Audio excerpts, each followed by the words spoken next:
What if Texas is 3-2 going into that game against an undefeated Oklahoma? So this is what Lance throws at me the other day. And I reacted the same way most of you just reacted. And I reacted, oh, wow. Okay, well, that'll get some clicks. That'll raise the antennae, plural of antenna. But then he lays it out to me. He didn't even laugh. He didn't smile. He said, no, I'm serious. I think this is going to happen. So I pull out the stats and info packet here. And you know what?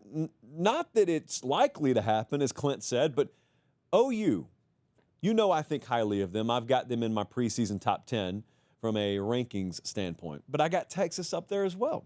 Texas, 82nd in returning production. Oklahoma, top 10.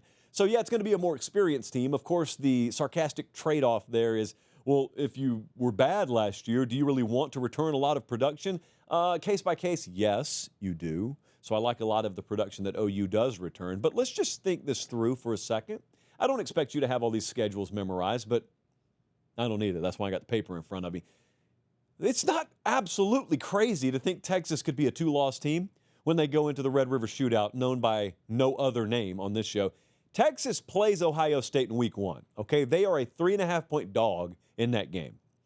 They also play at Florida a few weeks later. And I know a lot of you who just believe you are what your record says you are from last year, and it's rinse repeat. You think Florida, and also Texas skull drug Florida last year without Lagway, so you think that's a layup. That's not a layup. Texas will be favored very slightly as it stands right now in that game at Florida. And that's a tough game. That's the week before they play OU, by the way. Yeah, Texas could lose both of those. They could certainly win both of those. But look on the Oklahoma side. Bradley, show me Oklahoma's schedule right quick. So there's at least a case to be made that Texas, not much returning production, new starting quarterback, they could stumble a couple of times on the road. Oklahoma will have not even been on the road. Ironically, by the time they play Texas, the only road game Oklahoma will have played is Temple. I have pressed Joe Castiglione on this when I have been in Norman, and he just laughed. So, you know what? No one's that bothered by it there. But listen, they play Michigan at home. I expect Oklahoma to be favored in that game, by the way. And they play Auburn at home. I expect Oklahoma to be favored in that game, by the way. So for everybody who, kind of like I did, when this is first presented to you, thinks to yourself, oh, that's crazy. OU should be favored in every game until they play Texas. Texas will have at least 2 games where they're either a dog or a very slight favorite. And so what if we do get to Red River? And what if it is undefeated Oklahoma versus 3-2 Texas? Well, that kind of underscores the reason why extended success is so important. Like sustained high-level performance in college football or anything else is so impressive because it's really, really, really hard to do. The tightrope walk is really hard to do. And every step further that you take, it gets more and more difficult. So in this sport, you know, everyone just looks and says, well, if you recruit at a high level and you spend a lot of money, well, that's it. You know, it's that easy. It's put the key in the ignition, turn it, it's on, and you drive away. Well, it's a lot tougher than that. And so that's why, like Texas, for example, is now set up where everyone just looks, me included, although I have an appreciation for how tough it is, and I just think every single year, man, they're there. But it involves a lot of close calls along the way, even for the ones who do sustain that success. Bama under Saban, Georgia, Kirby Smart, they're close games here and there that you say to yourself, whoa, if this or that would have gone the other way. Well, this would be an example of this and that going the other way. So not only could Texas be 3-2 going into Red River, but, you know, there is also the small matter of playing the game that Saturday, shamefully, a 2:30 Central kickoff instead of an 11 a.m. kickoff. But I digress. You know, they could lose that game. Hey, quick timeout. Check and see if you're subscribed to the channel. If you're not, make sure you do. It's free. It doesn't obligate you or sign you up for anything. It just helps us keep the channel free. All right, back to the show. They could lose it and be 3-3. And you want to know how quickly goodwill and equity just evaporates in this sport. Texas is currently the favorite to win the SEC. Jesse, are they the favorite to win the national title, or are they right there with Ohio State? They are favored. Texas is favored to win the national title. Okay, so they go from that to 500 coming out of Red River in week 6.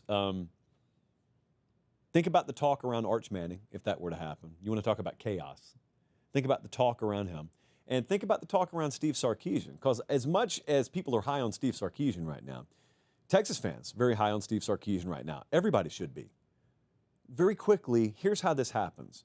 This goes from Sark got us right to the doorstep last year. And yeah, we lost to Georgia a couple of times, but hey, it's Kirby in Georgia. That's like the last. I mean, we lost to the national champs in the playoff, and we played them tougher than anyone else played them. So we're right there on the doorstep. We're stacking recruiting classes, and we got our quarterback that we've built towards being able to feature, and we got all that. So it sounds like that now. 6 weeks into the season, it could be, we keep getting there, but we got the talent, and yet we ran into Georgia twice, buzzsaw, including getting handled at home, and then we got beat by a backup. And they came from behind with a backup to beat us in the second half in Atlanta. And then we got beat by Ohio State in the playoff. And now we're barely above 500. We're 500 coming out of Red River. That's how that changes. People go from praising you to doubting you really quickly. And then, of course, you got the flip side of the coin where, well, I mean, if Oklahoma's at 6-0 or 5-0 or whatever it is going into Red River, whether they win it or not, they're a contender. But here's what's funny. OU, after that game, half their season is done. OU could be perfect through that Texas game. You know who they still have to play? They still got, it sounds like a joke, but it's not. They've still got to go to South Carolina. They got Ole Miss at home. They go to Tennessee. They go to Alabama. They got Missouri. They got LSU. Point being, OU could be 6-0, be a really good team, and still finish no better than 9-3. That's why many, including people on this block, are claiming that OU may very well play the toughest schedule in the country this year, if not one of the very toughest schedules. But look, we wanted to bring chaos. Chaos is the name of the game on the global stage right now. I wanted to bring chaos to the show tonight because every preview magazine looks nice and neat right now. Those FanDuel odds look nice and neat right now. Huge gap, perceptionally, between Texas and OU. Man, what if it's not there, though? Well, it's the beauty of it now. The Oklahoma folks think they got screwed on the scheduling the first 2 years in the SEC, and they should think that. They did. But they get to play Texas. So if they're sitting there with a gauntlet of a schedule and they look at Texas right or wrong and think they got the easy draw, and then Texas is 3-2 coming into Dallas, and you're undefeated, and then you hand it to them, you're talking about letdown spot of the century the next game Oklahoma plays.